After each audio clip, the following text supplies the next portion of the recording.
Assalamualaikum warahmatullahi wabarakatuh.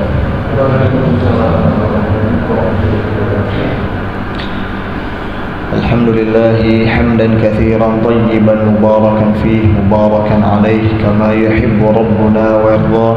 Ashhadu an la ilaha illallah wahdahu la syarika lah wa ashhadu anna Muhammadan abduhu wa rasuluh. Allahumma salli wa sallim ala nabiyyina Muhammadin wa ala alihi wa ashabihi wa man ittaba'ahum bi ihsanin ila yaumiddin. Rabbana iftah bainana wa baina qaumina bil haqqi wa anta khairul fatihin. Allahumma inna nas'aluka ilman nafi'an wa rizqan tayyiban wa amalan mutaqabbala. Amma ba'd. Jamaah sekalian rahimani Allah wa iyyakum. Melanjutkan pelajaran akidah dari kitab yang berjudul Kitabut Tauhid, buah karya Al-Imam Muhammad Ibn Abdul Wahhab At-Tamimi rahimahullahu ta'ala, yang insyaallah ta'ala dirutinkan pada setiap Ahad pekan keempat setelah salat subuh di Masjid Al-Husna yang sama-sama kita cintai. Semoga Allah Ta'ala senantiasa menjaga segenap pengurus dan jamaahnya dalam kebaikan. Baik,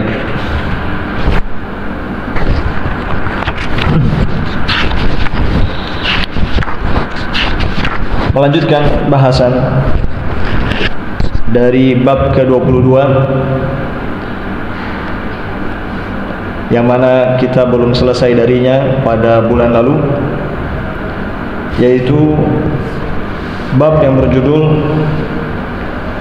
keterangan-keterangan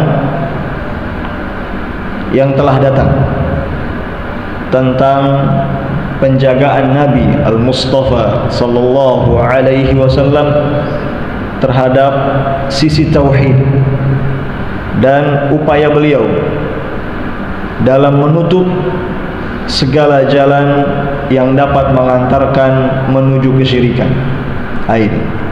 Ini judul bab yang ke-22, yaitu keterangan-keterangan yang telah datang tentang penjagaan Nabi Al-Mustafa sallallahu alaihi wasallam terhadap sisi tauhid dan upaya beliau dalam menutup segala jalan yang dapat mengantarkan kepada kesyirikan. Baik, jamaah sekalian rahimani Allahu wa iyyakum. Pada bab ini Al-Imam rahimahullahu ta'ala akan menjelaskan bagaimana kesungguhan Nabi sallallahu alaihi wasallam di dalam memelihara kemurnian tauhid dari segala perkara yang dapat mengurangi atau dapat membatalkan tauhid tersebut. Di samping itu, pada bab ini Al-Imam rahimahullahu ta'ala juga ingin menjelaskan kepada kita semua bagaimana kesungguhan Nabi sallallahu alaihi wasallam di dalam menutup segala jalan atau segala sarana yang dapat mengantarkan kepada kesyirikan. Baik, pada pertemuan di bulan lalu telah kita sebutkan mengapa judul bab ini dikaitkan dengan Nabi Muhammad sallallahu alaihi wasallam. Padahal kita tahu bahwa penjagaan terhadap tauhid dan upaya menutup segala jalan menuju kesyirikan ini juga intinya terdapat di dalam firman Allah dan juga di dalam syariatnya. Mengapa Al-Imam rahimahullahu ta'ala memberikan judul pada bab ini dengan menyebutkan Nabi Muhammad sallallahu alaihi wasallam? Maka dijawab dengan dua alasan. Yang pertama, karena Nabi sallallahu alaihi wasallam merupakan orang terdepan dari umat ini yang merealisasikan itu. Ini jawaban pertama, atau ini alasan pertama. Karena Nabi sallallahu alaihi wasallam merupakan orang terdepan dari umat ini yang betul-betul menjaga kesempurnaan tauhid dan juga betul-betul menutup segala jalan yang dapat mengantarkan kepada kesyirikan. Baik.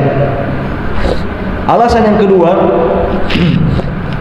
yaitu bahwa banyaknya orang yang tergelincir dalam masalah tauhid itu dikarenakan sikap ghulu, berlebih-lebihan atau melampaui batas kepada Nabi Muhammad sallallahu alaihi wasallam. Ini alasan kedua, bahwa banyak dari orang-orang yang terjatuh ke dalam kesyirikan disebabkan karena sikap ghulu atau berlebih-lebihan, melampaui batas kepada Nabi sallallahu alaihi wasallam, padahal beliau sendiri merupakan orang terdepan di dalam mendakwahkan tauhid dan melarang kesyirikan. Maka ini sebagai sanggahan atau bantahan terhadap sebagian orang yang bersikap ghulu kepada Nabi sallallahu alaihi wasallam hingga menjadikan mereka terjatuh ke dalam kesyirikan.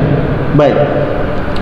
Dan seseorang yang betul-betul memuliakan Nabi sallallahu alaihi wasallam, maka sepatutnya ia mengikuti petunjuk beliau sallallahu alaihi wasallam, terlebih dalam masalah ini, masalah penjagaan terhadap kemurnian tauhid dan upaya menutup segala jalan yang dapat mengantarkan kepada kesyirikan. Baik. Jamaah sekalian rahimani Allah wa iyyakum. Langsung saja kita memasuki penjelasan dari dalil-dalil yang dibawakan oleh Al-Imam rahimahullahu taala pada bab ini. Beliau bawakan beberapa dalil, di antaranya yang pertama yaitu firman Allah taala di surat At-Taubah ayat 128. At-Taubah ayat 128, di mana dalam ayat tersebut Allah taala berfirman, laqad ja'akum rasulun min anfusikum azizun 'alaihi ma 'anittum harisun 'alaikum bil mu'minina raufur rahim. Ini kita ulang, Allah taala berfirman, laqad ja'akum rasulun min anfusikum azizun 'alaihi ma 'anittum harisun 'alaikum bil mu'minina raufur rahim. Yang artinya Allah katakan, sungguh benar-benar telah datang kepada kalian seorang rasul dari kalangan kalian sendiri, yang mana rasul tersebut terasa berat baginya segala apa yang menyusahkan kalian, dan rasul tersebut sangat berkeinginan keras untuk memberikan petunjuk kepada kalian, dan rasul tersebut juga sangat penyayang, sangat santun dan penyayang terhadap orang-orang yang beriman. Ini jamaah sekalian rahimani Allah wa iyyakum, perhatikan ayat tersebut. Dalam ayat tersebut At-Taubah ayat 128, Allah taala mengabarkan bahwa ia telah mengutus seorang rasul, yaitu Nabi Muhammad sallallahu alaihi wasallam, kepada kita semua. Yang mana dalam ayat tersebut Allah taala menyebutkan beberapa sifat mulia Nabi Muhammad sallallahu alaihi wasallam. Yang pertama kata Allah, azizun 'alaihi ma 'anittum. Beliau sangat merasa kasihan. Beliau sangat merasa kasihan terhadap umatnya apabila kesusahan. Ini sifat pertama. Ini sifat pertama yang Allah sebutkan tentang Nabi Muhammad sallallahu alaihi wasallam, azizun 'alaihi ma 'anittum. Terasa berat bagi beliau segala apa yang menyusahkan umatnya. Ini karenanya kita dapati dalam syariat Nabi Muhammad sallallahu alaihi wasallam betapa beliau sangat menginginkan kemudahan untuk umatnya, sampai-sampai beliau bersabda dalam hadis yang sahih, innad dina yusrun, sesungguhnya agama itu mudah. Ini sifat pertama Nabi Muhammad sallallahu alaihi wasallam, yaitu terasa berat bagi beliau segala apa yang menyusahkan umatnya. Lalu sifat beliau yang kedua ialah harisun 'alaikum, bahwa beliau itu sangat berkeinginan keras, sangat berkemauan keras untuk memberikan petunjuk kepada umatnya. Ini baik. Ibu-ibu di lantai 2 juga tadinya. Tadi ada yang turun lagi. Naik aja Bu, kawan-kawannya sudah ada di dalam, di lantai 2. Nah, Baik, kita ulang. Sifat yang kedua yang Allah sebutkan tentang Nabi Muhammad sallallahu alaihi wasallam ialah harisun alaikum, bahwa beliau itu sangat berkeinginan kuat untuk memberikan petunjuk kepada umatnya. Itu. Dan sifat yang ketiga Allah katakan bil mu'minina raufur rahim, ya, dan beliau itu terhadap orang-orang yang beriman sangat penyantun lagi penyayang. Karenanya Allah Ta'ala berfirman dalam ayat lain, wa ma arsalnaka illa rahmatan lil alamin, ya, dan tidaklah kami telah mengutus engkau melainkan sebagai rahmah bagi segenap alam, bagi segenap makhluk. Demikian. Jamaah sekalian rahimani Allah wa iyyakum. Adapun sisi pendalilan dari ayat tersebut yang menunjukkan bab yang sedang kita bahas ialah sifat beliau sallallahu alaihi wasallam harisun alaikum. Beliau sangat berkeinginan kuat untuk memberikan petunjuk kepada kalian.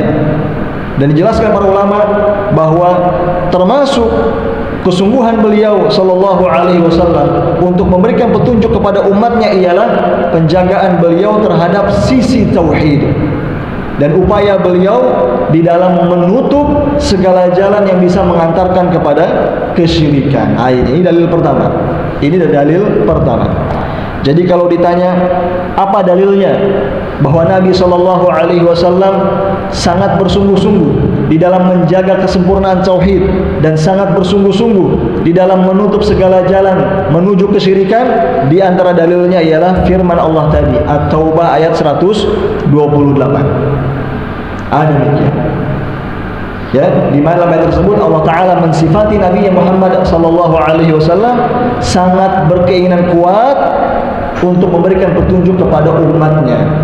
Dan di antara bentuk nyatanya ialah penjagaan beliau terhadap kesempurnaan tauhid dan upaya beliau di dalam menutup segala jalan menuju kesyirikan. Ini. Dan ini juga bentuk rahmat beliau kepada umat ini, ya. Ini bentuk kasih sayang beliau kepada umat ini. Betapa beliau begitu bersungguh-sungguh di dalam menjaga kesempurnaan tauhid dan juga menutup segala jalan menuju kesyirikan. Baik. Jamaah sekalian rahimani Allah wa iyyakum. Dalil yang kedua yang dibawakan oleh Al-Imam rahimahullah taala pada bab ini ialah hadis, ya, sebuah hadis yang sahih, di mana dalam hadis tersebut Rasulullah sallallahu alaihi wasallam bersabda, la taj'alu buyutakum qubura wa la taj'alu qabri 'ida wa sallu 'alayya fa inna salatakum tablughuni haitsu kuntum. Dalam hadis tersebut Rasulullah sallallahu alaihi wasallam bersabda, janganlah kalian menjadikan rumah-rumah kalian menjadi kuburan-kuburan. Kita ulang, beliau bersabda, janganlah kalian menjadikan rumah-rumah kalian seperti kuburan-kuburan. Janganlah kalian menjadikan kuburanku sebagai id, dan bersolawatlah kalian untukku, karena sesungguhnya salawat kalian itu sampai kepadaku di mana saja kalian berada. Ini hadis Nabi sallallahu alaihi wasallam yang sahih, diriwayatkan oleh Abu Daud. Nah, ya, jamaah sekalian rahimani Allah wa iyyakum. Hadis ini dibawakan oleh Al-Imam rahimahullah taala sebagai dalil lanjutan, ya, untuk bab ini yang menggambarkan, ya, dan membuktikan kesungguhan Nabi sallallahu alaihi wasallam di dalam menjaga kesempurnaan tauhid dan kesungguhan beliau di dalam menutup segala jalan menuju kesyirikan. Dibuktikan diantaranya dengan hadis ini, di mana dalam hadis tersebut Nabi sallallahu alaihi wasallam menyampaikan dua larangan dan menyampaikan satu perintah. Kita ulang, dalam hadis tersebut Nabi sallallahu alaihi wasallam menyampaikan dua larangan dan menyampaikan sebuah perintah. Dua larangan. Larangan yang pertama ialah larangan beliau sallallahu alaihi wasallam dari menjadikan rumah seperti kuburan. Larangan kedua ialah larangan beliau ya dari menjadikan makam beliau sebagai id. Adapun perintah yang beliau sampaikan dalam hadis tersebut ialah perintah bersolawat untuk beliau di mana saja kita berada. Baik, jamaah sekalian rahimani Allahu wa iyyakum. Adapun pada larangan yang pertama, di mana dalam hadis tersebut Nabi sallallahu alaihi wasallam telah melarang dari menjadikan rumah-rumah seperti kuburan-kuburan. Dijelaskan oleh para ulama bagaimana potretnya, bagaimana kenyataannya. Yani apa yang dimaksud dengan menjadikan rumah seperti kuburan? Kata beliau, yaitu dengan, ya kata para ulama disebutkan, dengan mengosongkan rumah dari pelaksanaan sholat-sholat sunnah dan juga berdoa di dalamnya. Ini kata para ulama disebutkan. Apa yang dimaksud dengan menjadikan rumah seperti kuburan? Yang itu telah dilarang oleh Nabi sallallahu alaihi wasallam, yaitu tatkala para penghuni rumah tersebut tidak memakmurkan rumahnya dengan mengerjakan berbagai salat sunnah dan juga dengan memperbanyak doa kepada Allah Subhanahu wa taala. Ketika rumah seseorang itu kosong dari salat-salat sunnah, kosong dari beribadah kepada Allah Subhanahu wa taala, maka pada saat itu rumahnya telah menyerupai kuburan. Mengapa? Karena memang kuburan bukan tempat untuk itu semua. Kuburan bukan tempat untuk salat, ya, kuburan bukan tempat. Kuburan bukan tempat untuk mengerjakan salat. Dan kuburan juga bukan tempat yang sengaja didatangi untuk berdoa kepada Allah Subhanahu wa taala. Dan ini kita sudah bahas pada bab-bab yang lalu. Kita sudah sampaikan beberapa dalil yang menunjukkan bahwa kuburan atau makam itu bukanlah tempat ibadah. Ya, kuburan atau makam itu bukanlah tempat untuk beribadah kepada Allah Subhanahu wa taala. Kita sudah sampaikan beberapa dalil, ya, bahwa ada larangan dalam Islam menjadikan kuburan sebagai tempat ibadah, menjadikan kuburan sebagai masjid. Itu baik dengan cara membuat bangunan di atas kuburan tersebut atau dengan cara mengerjakan berbagai ritual ibadah kepada Allah namun sengaja di sisi kuburan. Ini dilarang dalam Islam. Demikian. Makanya dalam hadis ini Nabi SAW melarang umatnya dari menjadikan rumah-rumah mereka menjadi seperti kuburan-kuburan. Itu ketika umat Islam membiarkan rumah-rumah mereka kosong dari ibadah kepada Allah seperti salat, berdoa, membaca Al-Quran dan berzikir serta yang lainnya, maka pada saat itu rumah mereka sudah menjadi seperti kuburan. Demikian. Itu maksud dari sabda Nabi sallallahu alaihi wasallam. Ya, kita ulang bahwa beliau telah melarang dalam hadis tersebut dari menjadikan rumah-rumah seperti kuburan dengan cara mengosongkan rumah tersebut dari salat, doa dan ibadah lainnya kepada Allah taala, sehingga pada saat itu rumah-rumah seperti itu telah menyerupai kuburan-kuburan yang memang kuburan-kuburan bukanlah tempat untuk mengerjakan itu semua. Demikian. Karenanya sungguh keliru ketika didapati ada, ya, sebagian orang yang rajin dan hobi memakmurkan makam untuk mengerjakan berbagai ibadah, namun ternyata rumahnya kosong dari beribadah kepada Allah Subhanahu wa taala. Yang ada malah mengisi rumah-rumah mereka dengan berbagai kemungkaran dan kemaksiatan. Demikian. Ya. Ini teguran dan nasihat bagi kita semua. Ini anjuran dari Nabi SAW untuk memakmurkan rumah-rumah kita dengan berbagai ibadah kepada Allah Subhanahu wa taala. Karena kalau rumah seorang sudah kosong dari ibadah kepada Allah, maka pada saat itu sudah menyerupai kuburan dan dilarang oleh Nabi SAW. Demikian. Tadi, ya, sebagai nasihat bagi sebagian orang yang hobi dan rajin memakmurkan makam dengan berbagai ibadah, namun malah membiarkan rumahnya kosong dari ibadah. Justru malah menghadirkan berbagai kemungkaran dan kemaksiatan di dalam rumahnya. Demikian. Seperti ya, rumahnya 24 jam dilantunkan musik, lagu, kemudian juga para penghuninya biasa menonton atau menyaksikan tayangan-tayangan yang bermaksiat dan seterusnya. Ini tidak benar. Ini tidak benar. Baik. Dan juga di antara faidah yang bisa kita petik dari keterangan tersebut bahwa tadi kuburan bukanlah tempat ibadah. Kuburan bukanlah tempat untuk dilaksanakan berbagai ritual ibadah kepada Allah Subhanahu wa taala. Demikian. Jamaah sekalian rahimani Allah wa iyyakum. Maka ya, ketika Nabi sallallahu alaihi wasallam melarang umatnya dari menjadikan rumah-rumah mereka seperti kuburan-kuburan, ini menjadi bukti kesungguhan beliau di dalam ya menjaga kesempurnaan tauhid dan upaya beliau di dalam menutup segala jalan menuju kesyirikan. Ya, beliau katakan seperti itu. La taj'alu buyutakum maqabir. Janganlah kalian menjadikan rumah-rumah kalian seperti kuburan.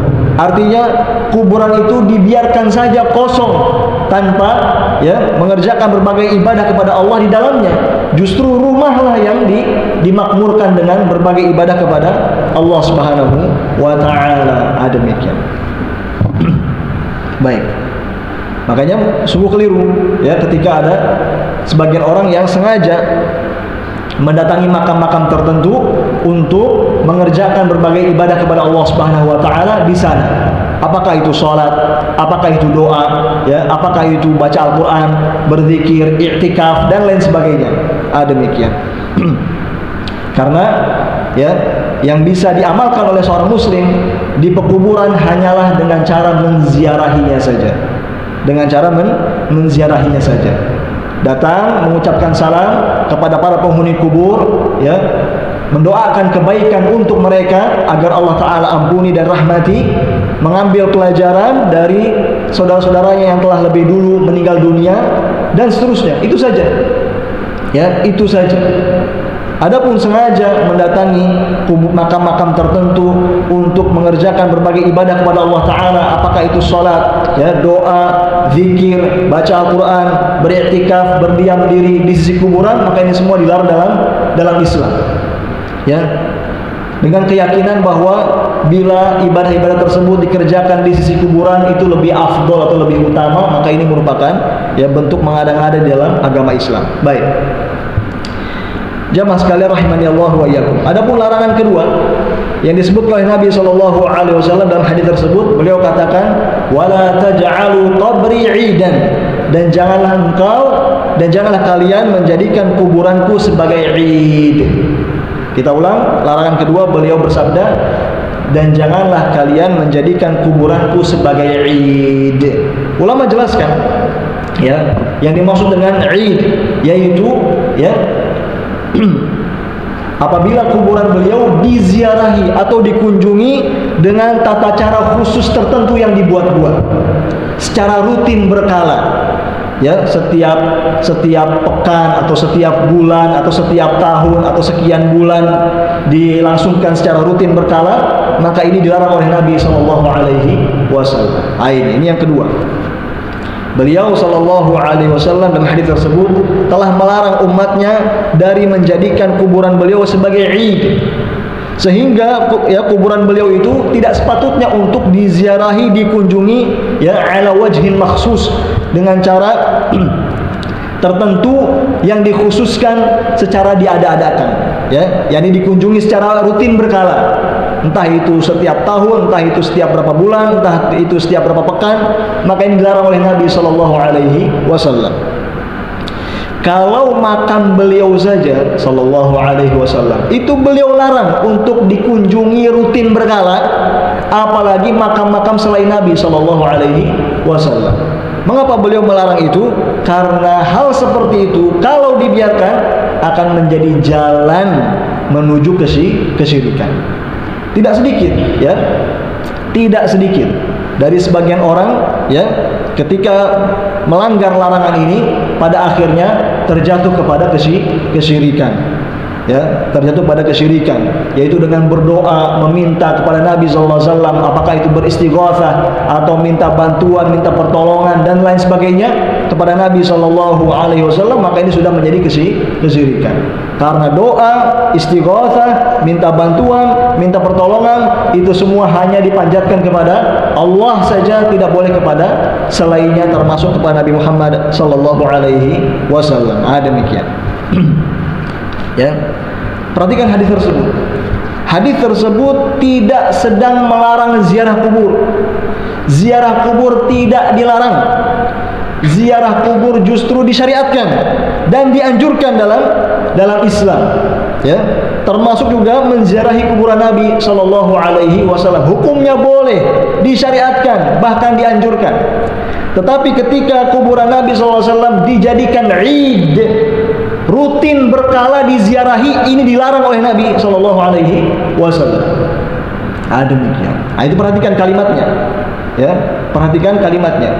Bukan melarang ziarah kubur, tetapi melarang menjadikan makam tertentu untuk diziarahi rutin berkala sebagai Id. Ini dilarang oleh Nabi sallallahu alaihi wasallam.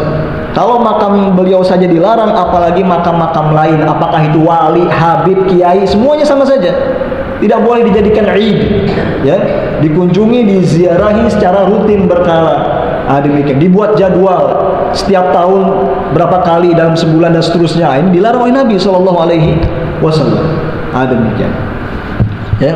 Kalau mau berziarah kubur, ya sesekali saja, tanpa menjadikannya sebagai Id. Ya. Kapan saja bisa berziarah kubur. Adapun ketika dibuat ya tadi sebagai Id, rutin berkala, terjadwal, ini maka dilarang oleh Nabi sallallahu alaihi wasallam. Demikian. Baik.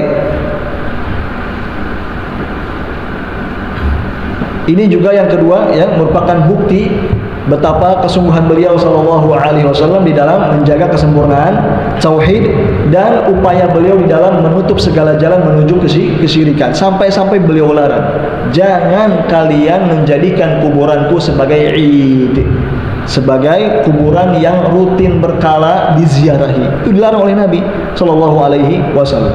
Karena kalau sudah menjadi Id, ya, ini akan menjadi wasilah atau sarana menuju kesyirikan. Baik. Adapun ya perintah yang disampaikan oleh Nabi sallallahu alaihi wasallam dalam hadis tersebut ialah perintah untuk bersolawat kepada beliau di mana saja seseorang berada. Ya, dalam hadis tersebut Nabi SAW memerintahkan untuk memerintahkan umatnya untuk bersolawat kepada beliau di mana saja berada, sehingga solawat untuk Nabi Shallallahu Alaihi Wasallam itu pasti akan disampaikan kepada beliau meskipun orang yang mengucapkannya itu jauh dari kuburan beliau. Ini maksudnya. Ya, jadi dalam hadis tersebut Nabi Sallallahu Alaihi Wasallam memerintahkan umatnya untuk bersolawat kepada beliau di mana saja mereka berada. Tidak mesti datang ke Madinah, tidak mesti menghampiri kuburan Nabi Sallallahu Alaihi Wasallam. Mau di Bekasi, di Jakarta, di Bandung, kalau bersolawat kepada Nabi Sallallahu Alaihi Wasallam semuanya sampai kepada beliau. Ya, berdasarkan hadis tersebut. Ya, dijelaskan para ulama, ya, para malaikatlah yang menyampaikan salawat umatnya kepada Nabi Sallallahu Alaihi Wasallam. Itu. Demikian. Jadi bagian tersebut, ya, disebut oleh Nabi Sallallahu Alaihi Wasallam dalam rangka untuk menepis anggapan bahwa bersolawat kepada Nabi Sallallahu Alaihi Wasallam itu harus mendekati kuburan beliau. Kalau jauh maka solawatnya tidak sampai. Ini dibantah oleh Nabi Sallallahu Alaihi Wasallam. Atau beranggapan bahwa solawat yang disampaikan kepada Nabi Sallallahu Alaihi Wasallam, kita ulang, juga dalam rangka membantah atau menyanggah persepsi atau anggapan bahwa apabila sholawat kepada Nabi SAW disampaikan langsung dekat di hadapan kuburan beliau itu lebih utama ketimbang bersolawat kepada beliau di tempat yang jauh. Ini juga keliru. Anggapan seperti itu keliru. Ya, anggapan tersebut keliru. Sehingga yang benar adalah dimanapun seseorang bersolawat, apakah itu di hadapan, di dekat kuburan Nabi SAW ataupun jauh dari kuburan beliau, semuanya sama, tidak ada perbedaan. Ya, tidak ada perbedaan. Tidak ada perbedaan. Demikian. Semuanya sampai kepada Nabi SAW. Berdasarkan sabda beliau tadi, kata beliau, wa sallu alayya fa inna salatakum tablughuni haitsu kuntum. Ya, bersolawatlah kalian kepadaku, untukku, karena sesungguhnya solawat kalian itu sampai kepadaku di mana saja kalian berada. Ini juga sebagai bentuk, ya, bentuk kesungguhan beliau di dalam menjaga kesempurnaan tauhid dan kesungguhan beliau di dalam menutup segala jalan menuju kesyirikan.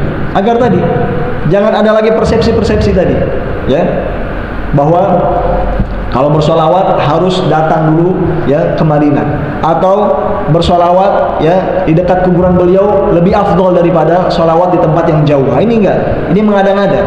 Kata Nabi SAW, di mana saja kalian bersolawat, solawat kalian akan sampai kepadaku. Demikian. Ya, karena hal-hal tadi kalau dibiarkan itu seringkali menjadi sarana menuju kesyirikan. Seringkali menjadi sarana menuju kesyirikan. Awalnya cuma maksudnya ingin bersalawat kepada Nabi SAW, namun ternyata malah, ya, menyeret kepada bentuk kesyirikan terhadap beliau SAW. Baik, jamaah sekalian rahimani Allah wa iyyakum. Kita ringkas, ya. Di antara pelajaran besar yang bisa kita petik dari bab tersebut ialah bahwa Nabi SAW telah melarang untuk menziarahi kuburan beliau, ya, dengan tata cara tertentu yang khusus. Ya, ini dilarang oleh Nabi SAW. Menziarahi kuburan beliau dengan cara rutin berkala. Ini dilarang oleh Nabi SAW.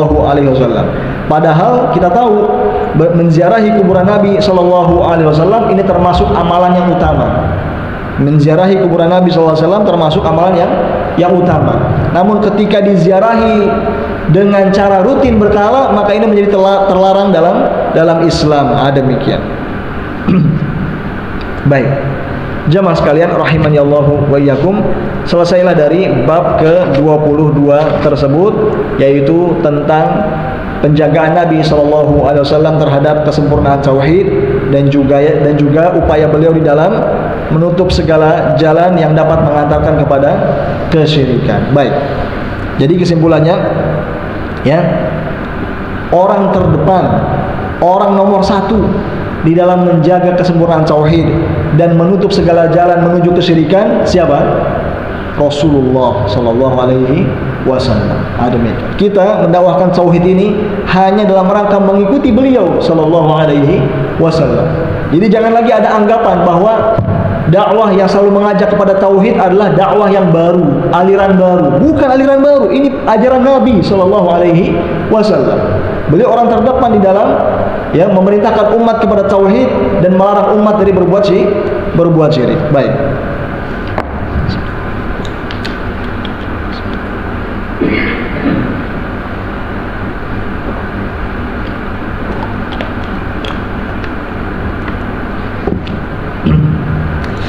Jamaah sekalian rahimani Allahu wa iyyakum. Lanjut kepada bab berikutnya, masih ada waktu, ya. Sedikit lagi, ya. Lanjut kepada bab yang ke-23. Bab yang ke-23. Bab tersebut berjudul Bab ma jaa anna ba'dha hadhihi al-ummah ya'budul awthan.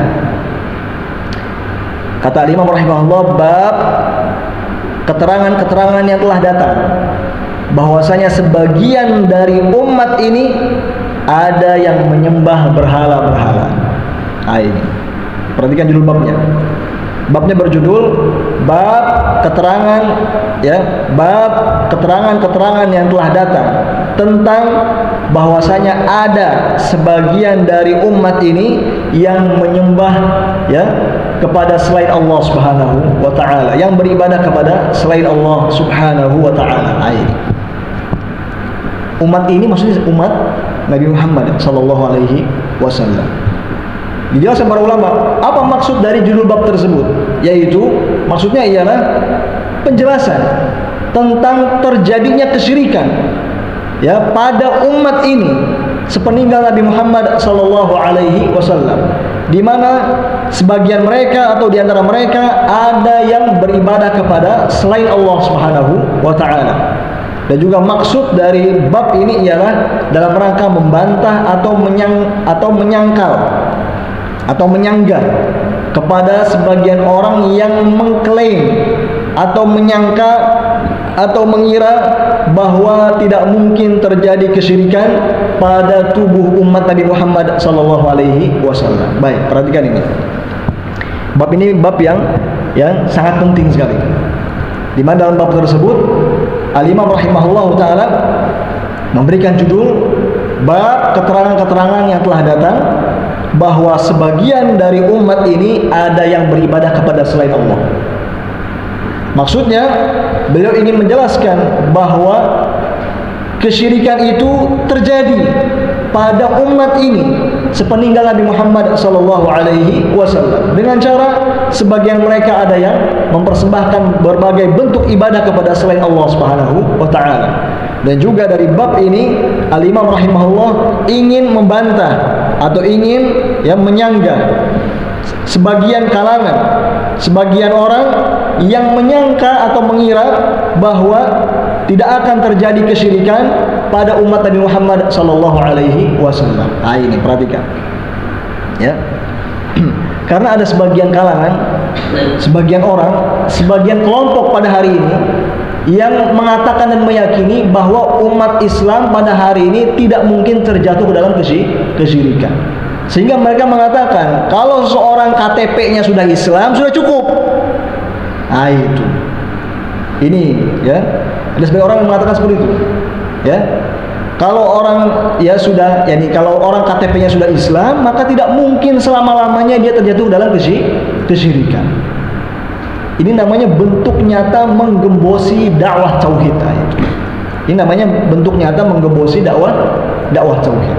Pada bab ini Al-Imam rahimahullah taala akan membawakan sejumlah dalil yang menunjukkan bahwa kesyirikan itu bisa terjadi pada umat ini. Ya, pada sebagian umat ini.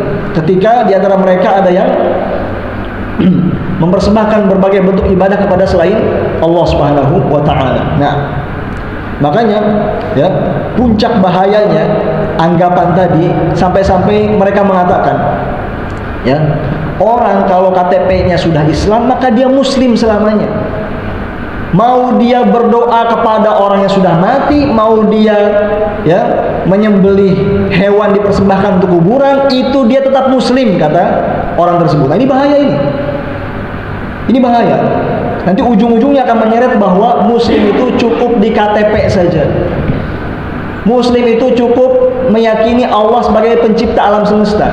Adapun mau beribadah kepada Allah silakan, beribadah kepada selain Allah juga silakan. Dia tetap muslim. Nah, ini bahaya ini yang seperti ini. Ya, ini bahaya. Baik. Jamaah sekalian rahimani Allahu wa iyyakum. Berikutnya dibawakan beberapa dalil oleh Al-Imam rahimahullah taala pada bab ini. Sudah jam 6 kurang. Barangkali kita baca satu dalil saja, sisanya dilanjut pada bulan berikutnya. Nah, insyaallah pada pertemuan berikutnya. Yaitu firman Allah di surat An-Nisa ayat 51. An-Nisa ayat 51. Ya, An-Nisa ayat 51. Baik.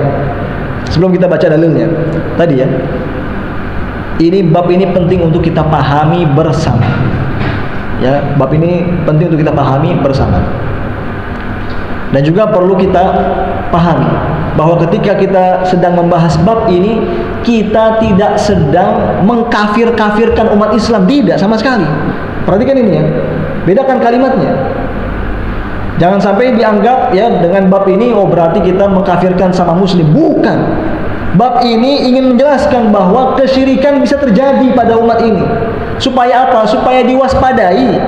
agar umat ini tidak terjatuh dalam kesyirikan, bukan sedang mengkafir-kafirkan orang, bukan. Demikian. Ya. Karena tadi ya, kalau ini tidak dipahami, maka dakwah tauhid akan digembosi. Sehingga mereka mengatakan, ngapain lagi Anda mendakwahkan tauhid di masjid-masjid? Semuanya udah Islam. Begitu. Tuh ada orang ngomong gitu. Bapak kalau mendengar ada orang-orang yang bicara seperti itu, maka ketahuilah bahwa orang-orang tersebut belum paham bab ini. Demikian. Ada sebagian orang seperti itu soalnya. Mereka mengatakan bahwa kajian-kajian tauhid seperti ini ngapain diadakan di masjid-masjid? Wong yang hadir muslim semua. Itu. Ngapain lagi didakwahi tauhid? Ngapain lagi dilarang syirik? Semuanya muslim. Begitu. Ini bahaya yang seperti ini. Kita mempelajari tauhid itu ya, untuk kita mempelajari tauhid dan kita mempelajari tentang kesyirikan itu untuk menjaga tauhid kita dan mewaspadai kesyirikan, bukan sedang memvonis atau menganggap semua jamaah yang hadir kajian tauhid musyrik semua, bukan. Itu dipahami ya. Demikian. Jadi kalau ada orang-orang yang mengatakan tidak perlu kajian tauhid di masjid-masjid, ini menggembosi dakwah tauhid. Ini menggembosi dakwah tauhid yang nanti menjadikan umat akhirnya terombang-ambing, tercampur antara tauhid dengan kesyirikan. Karena mengatakan sudah, yang penting KTP sudah muslim, tidak perlu lagi untuk didakwahi tauhid. Ini bahaya. Ini bahaya. Padahal kita telah mempelajari bab yang menunjukkan bahwa sampai Nabi Ibrahim saja alaihi salatu wassalam, ya, Abul Anbiya, bapaknya para nabi, Nabi Ibrahim alaihi salatu wassalam, termasuk orang terdepan di dalam tauhid dan menjauhi kesyirikan, beliau masih saja berdoa kepada Allah, wajnubni wa baniya an na'budal asnam. Nabi Ibrahim masih berdoa kepada Allah Subhanahu wa taala, yang artinya, ya Allah, jauhkanlah aku dan anak keturunanku dari beribadah kepada berhala. Kalau sekelas Nabi Ibrahim saja masih takut kepada kesyirikan, apalagi kita yang bukan nabi. Itu. Jadi tadi nggak benar tuh, ya, orang-orang yang menggembosi dakwah tauhid dengan mengatakan kalau mau dakwah tauhid itu kepada orang-orang musyrik saja. Di masjid-masjid tidak perlu ada kajian tauhid. Ini bahaya yang seperti ini. Baik. Jamaah sekalian rahimani Allah wa yakum, kita baca dulu satu dalil. Firman Allah di surat An-Nisa ayat 51. An-Nisa ayat 51. Dalam ayat tersebut Allah Ta'ala berfirman, alam tara ilal ladzina utu nasiban minal kitab yu'minuna bil jibti wat taghut. Allah berfirman yang artinya, tidakkah engkau perhatikan kepada orang-orang yang telah diberikan bagian dari kitab suci, di mana mereka beriman terhadap al-jibti dan taghut. Jamaah sekalian rahimani Allah wa iyyakum. Ya. Dalam ayat tersebut Allah Ta'ala menjelaskan, ya, agar kita memperhatikan keadaan orang-orang ahlul kitab yang telah diberikan kitab suci, ya, yang telah diberikan kitab suci, ya, seperti Yahudi dan Nasrani. Allah katakan keadaan mereka itu yu'minuna bil jibti wat taghut. Mereka itu beriman kepada al-jibti dan taghut. Artinya, kata para ulama, mereka terjatuh dalam kesyirikan. Al-jibti maknanya adalah sihir. Al-jibti maknanya adalah sihir. Sementara taghut maknanya adalah, banyak maknanya taghut, di antaranya syaitan dan juga segala yang diibadahi selain Allah Subhanahu wa taala, dia itu yang disebut oleh para ulama. Demikian. Di mana dalam ayat tersebut Allah Ta'ala menjelaskan bahwa kesyirikan telah terjadi pada tubuh ahlul kitab, Yahudi dan Nasrani, disebabkan dua tadi, ya, disebabkan dua tadi, sihir dan taghut. Demikian. Maka para ulama pun menjelaskan, sebagaimana kesyirikan telah terjadi pada tubuh ahlul kitab, maka kesyirikan pun juga bisa saja terjadi pada umat ini. Ketika kesyirikan sudah terjadi pada ahlul kitab terdahulu, maka pada umat ini pun juga akan ada orang-orang yang berbuat syirik. Apa dalilnya? Sabda Nabi SAW dalam hadis yang sahih muttafaqun alaih. Beliau bersabda, la tattabi'unna sanana man kana qablakum. Sungguh benar-benar kalian, wahai umatku, akan mengikuti sunnah-sunnahnya umat-umat sebelum kalian, yaitu Yahudi dan Nasrani. Kita akan baca nanti dalilnya. Sampai pun mereka bila memasuki ya lubang dot, kalian pun juga akan mengikutinya. Ayat. Perhatikan dalam dalil ini. Dalam ayat tadi Allah Ta'ala mengabarkan bahwa ahlul kitab, Yahudi dan Nasrani telah terjatuh dalam kesyirikan. Ketika Allah kabarkan seperti itu, maka berarti dari umat ini pun juga akan ada yang terjatuh dalam kesyirikan. Buktinya Nabi SAW mengabarkan bahwa di antara umat Nabi Muhammad SAW akan ada yang mengikuti ahlul kitab, Yahudi dan Nasrani, dan di antara yang mereka ikuti adalah kesyirikannya. Demikian. Maka ini menjadi salah satu dalil yang menunjukkan bahwa ya kesyirikan bisa saja terjadi pada umat Nabi Muhammad Sallallahu Alaihi Wasallam. Demikian. Baik, berhubung waktu sudah pukul 6, maka dicukupkan dulu. Belum selesai babnya. Nanti kita lanjut lagi insyaallah taala. Wassallallahu wasallam ala nabiyyina Muhammad. Dipersilakan jika ada yang ingin disampaikan. Apa? Saya mau tanya tentang tadi tauhid, Ustaz. Mohon maaf kalau bahasa saya sedikit berantakan, tapi saya coba untuk berusaha lebih sistematis. Yang pertama, ketika tauhid itu disandarkan kepada Nabi Muhammad SAW, pertama kita sadar semua bahwa memang beliau adalah garda terdepan. Yang menarik adalah ketika misalnya justru memang menghindari dari orang yang berlebihan terhadap beliau yang bisa menjadi sarana untuk menjadi syirik, Ustaz. Yang kita ketahui misalnya makamnya beliau juga kan disebari banyak surat untuk berdoa seperti itu. Itu kan tipis sekali tuh, Ustaz. Bagaimana caranya, Ustaz? Terlebih misalnya bagaimana kita melihat saudara-saudara kita yang menyimpan rambut Nabi Muhammad, pedangnya, segala macam, sebetulnya untuk melihat perjuangannya beliau, gitu ya. Tapi itu kan tipis sekali tuh, Ustaz, lama-lama bergeser. Itu aja sih, Ustaz. Mudah-mudahan Ustaz seperti yang saya tanya itu. Assalamualaikum warahmatullahi wabarakatuh. Baik, terima kasih banyak.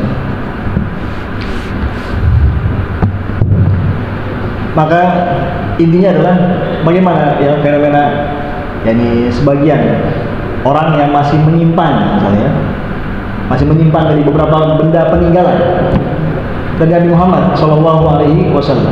Apakah itu tadi katanya rambut, kemudian pedang, lalu apa lagi? Apa yang ada apa? Yang sandal dan sebagainya, baik. Dan sebagainya itu bagaimana? Nah, maka jawabnya begini. Ya. Pertama tentang ngalap berkah kepada Nabi Muhammad Sallallahu Alaihi Wasallam, bertabarruk, ya, ngalap berkah kepada Nabi Muhammad Sallallahu Alaihi Wasallam.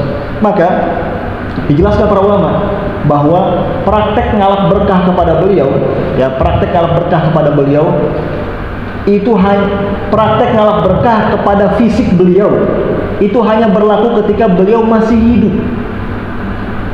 Dalilnya disebutkan bahwa disebutkan hadits sahih Nabi SAW kalau tiap kali berwudu itu para sahabat berebut bekas air wudu beliau. Hadits sahih.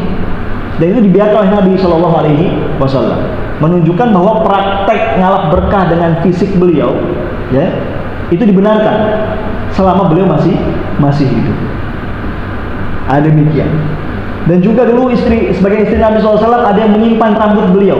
Itu semasa beliau masih hidup dalam rangka bertabaruk ngalap berkah. Itu dibenarkan oleh Nabi SAW. Tapi ketika beliau sudah meninggal dunia, maka segala peninggalan beliau sudah tidak lagi dibenarkan untuk ngalap berkah dengannya. Itu satu. Demikian. Jadi kalau mau ngalap berkah kepada fisik Nabi SAW sudah berlalu masanya, sudah tidak berlaku sekarang. Demikian.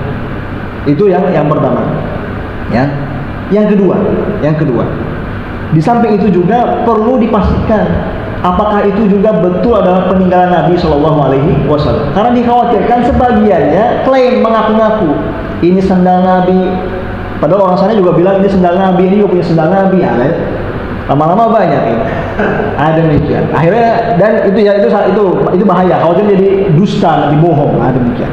Tadi, kalaupun itu betul peninggalan Nabi SAW, maka ngalap berkah dengannya sudah tidak berlaku lagi, sudah berlalu masanya. Seperti itu. Karena beliau sudah meninggal dunia. Itu satu. Itu kalaupun benar. Sekarang keadaannya yang ada adalah banyak ngaku-ngaku. Keadaannya adalah banyak ngaku-ngaku. Seperti itu. Ya.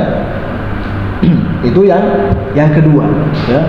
Ngaku-ngaku saya punya sendal Nabi, orang sana juga ngaku punya sendal Nabi, di sini juga ngaku punya sendal Nabi, banyak betul sendal Nabi ini jadinya.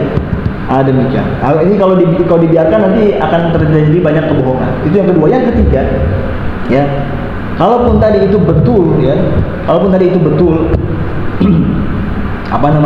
adalah peninggalan Nabi SAW sebagai misalnya arsip sejarah dan lain sebagainya. Seperti itu, maka itu sebaiknya ya dipelihara oleh ulil amri. Demikian. Dipelihara oleh ulil amri. Jangan setiap orang seperti itu. Khawatirnya yang ada adalah praktek sebagian orang, akhirnya jadi komersil, ya. Yang mau lihat rambut Nabi datang ke sini, satu orang sekian rupiah untuk bisa lihat. Nah, ini jadi nggak benar jadi. Seperti itu. Ala kulli hal, ya tadi. Makanya ketika hal-hal tadi bisa mengantar kepada kesyirikan, itu harus dicegah. Seperti harus dicegah. Ya, karena Islam itu tidak hanya melarang sesuatu yang haram, Islam pun juga melarang segala jalan menuju yang haram. Demikian. Wallahu ta'ala, itu yang bisa kita tanggapi. Gitu Pak ya, terkait hal tadi. Demikian.